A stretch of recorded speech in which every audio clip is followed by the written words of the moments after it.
Hey there. So I'm going to start going into the next chapter of the book, and I'm giving stories that go along with the book. So again, you guys, you can get the book for free in the Embodied Grace community. It's a free download, or if you want a hard copy, or a paperback copy, you can get it on Amazon at any time. But basically, I just wanted to kind of reiterate, like the things that I went through feel average to me. Like, yes, I had a car accident. I had to have physical therapy for months and months to be able to get myself back.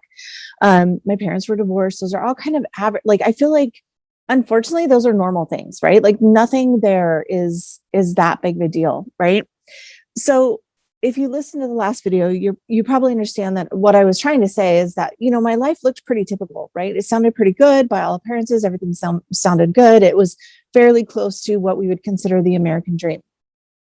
But there was always something missing. Like, there was something missing. And I felt guilty about it because I'm like, okay, I have all these things. I have the kids, the husband, the car, the house, all of the things that you would think of as the American dream. But there was just something that was calling to me that that I felt like there was something missing and I wanted more. And then I felt guilty. And I'm like, why do I feel guilty that I want better than what's going on in my life right now? Like, it wasn't that I didn't enjoy all of it, because you guys, nothing made me happier than being a wife and mom. Like, that was such a great part of life. And I loved everything about that. I loved being the mom that was in charge of like the parties at school and those kind of things. I loved that. But there was I could just have this something was like in the gut, right? Just wanting more. There was something more in life that I was missing. So in the process of this, I think I've already said this as well, that I read all of the books, right? Like, I read the self-help books. I even read new age books. I read motivational books, all of the, whatever you want to call them, books. I read a lot of them. Some of my favorites were like Wayne Dyer, Joyce Meyer, Catherine Ponder. Like, there's some really good books that I've read. Those are the ones I can think of right now off the top of my head. And I did pick up a little bit, like tidbits here and there, that would be like, oh, that's a great idea, or have like an aha moment. Codependent No More was really good. The Boundaries book is really good. So there were all of these books, and it was like little pieces from all of them that helped me get to where I am. And of course, it would be great to say there was this magical fairy tale and it was easy, and all of a sudden I woke up one day and everything was just lovely. Right? But most of us don't work that way. Most of us need to do the work. Like, we need to make little adjustments along the way. We need to look at the habits that we have. We need to look at the way we're doing life, right? Here's the thing. You've got to do the work for you, right? And the work means being honest with yourself about where you're really at, being honest with yourself about where your thoughts go, being honest with yourself about the default beliefs that you have, right? So part of the reason for this book is to help you have little steps that make sense.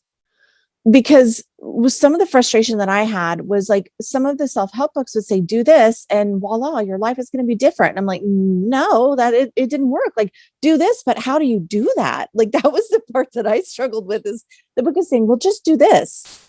And I'm like, but how? Like, how do you actually do that? So I just want you to know, like, there's all kinds of resources. Believe it or not, the book that I wrote, The Embodied Grace, A Woman's Path to Empowerment, I read this book myself over and over. I do the work in this book myself over and over. Like, my clients that have been with me for a long time, they're like, oh, yep, here we go again. And it's so funny because even they are like, they see the power in the work that seems so simple in this book. But every time you do it, if you go deeper and you ask the deeper questions and you go deeper into what is speaking to you, and really getting this sense of knowing what is for you when you hear it, that's where the aha moments come in. That's where, if you get like chills, that something resonated, that's when you when you feel that, when something resonates like that, that's when you're like, okay, something's in this. So this is when you've got to listen to your inner guidance, right? Like, listen to your guides and angels, listen to that gut instinct, listen to, your body, even the way your body responds to messages, the way your body responds when you say something simple, right? Like what if life could be easy? What if you could have more than enough? What if life could be fun? Like when you just hear those little things, sometimes the what if is all you need to kind of start getting yourself in the mindset and in the resonance and frequency of the possibility that life can offer. And that's the big thing, you guys, is in the possibility. So when you can be in that space of, I'm going to read this book, I'm going to look at these questions, and I'm going to be open to seeing what comes up for me. What aha moments do I have? What, like listing the limiting beliefs, like, what if you could be awakened just by reading a sentence, and that would give you a clue because emotions get stirred up, right? Like, what if that's all it takes is to just be open to the idea that God wants better for you, right? The biggest clue that I can give you is getting past the idea of this is all about non-judgment. No more keeping up with the Joneses, and no more of the idea that the grass is greener, right? Because that's something that I think we all fall into as humans. We fall into the trap of like, well, the grass is greener over there. They don't get it, right? The Cinderella story is not my future. That's never going to happen for me, right? You've got to let go of that, because the quote unquote Cinderella story is going to look different for everyone. You have to start exactly where you are. So when you're going through the book, everything that's in there, go based on what you're experiencing right now, today, in this moment. One of the most powerful things that I have my clients do sometimes is to write down their life story, because you've got to find out exactly where you are to be able to move forward. And you've got to let go of the temptation of judgment, because even if you're judging it in a good way, you're still in judgment of it. You're like, oh, well, they can have it, but I can't. Right. So you've got to be aware of those. That's that sneaky stuff, right? Like the sneaky little limiting beliefs that are coming in. So it really is kind of like, if you've probably heard the saying, the grass is greener where you water it. That's so true, because you cannot compare yourself to anybody else's circumstances, because everybody is experiencing life in their own unique way. The thing is, you have the power to change your life. You have the power to change what you experience. You have the power to do things differently for you. You can't force it on anybody else. You can't make anybody else wake up. You can't make anybody else be different, but you can do that for yourself. You can allow yourself to start thinking differently. You can allow yourself to let go of what other people need to do, right? And again, there's nothing wrong with this. Like if you can recognize any of the areas where you compare yourself, that's good, because that's going to give you a clue as where you can start. And then you can let go of the idea of the grass being greener for somebody else. So there's a lot in this, you guys, just even in this quick chapter. But start recognizing just for the next few days. Just think about what beliefs do I actually have about life in general?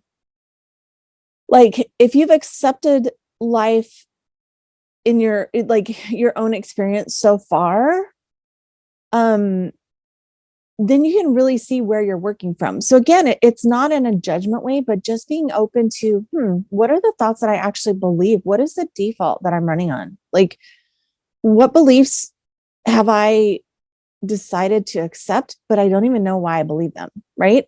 Again, you guys, for me, this was, as long as you had enough to buy milk, like you were doing great. Like that was a good thing, because you still had food, and that was a great thing. And I'm sure that was passed down through family generations from like the Depression era, right? But like that's not what is in reality anymore. That made sense for the time. Like you could totally see why people would feel that way experiencing that era, but that's not what life is anymore. There's so much different things available to us right now. The spiritual awakening is happening right now. The resonances of and the vibrations of people in general is raising. So there's so much more available to us than there was before.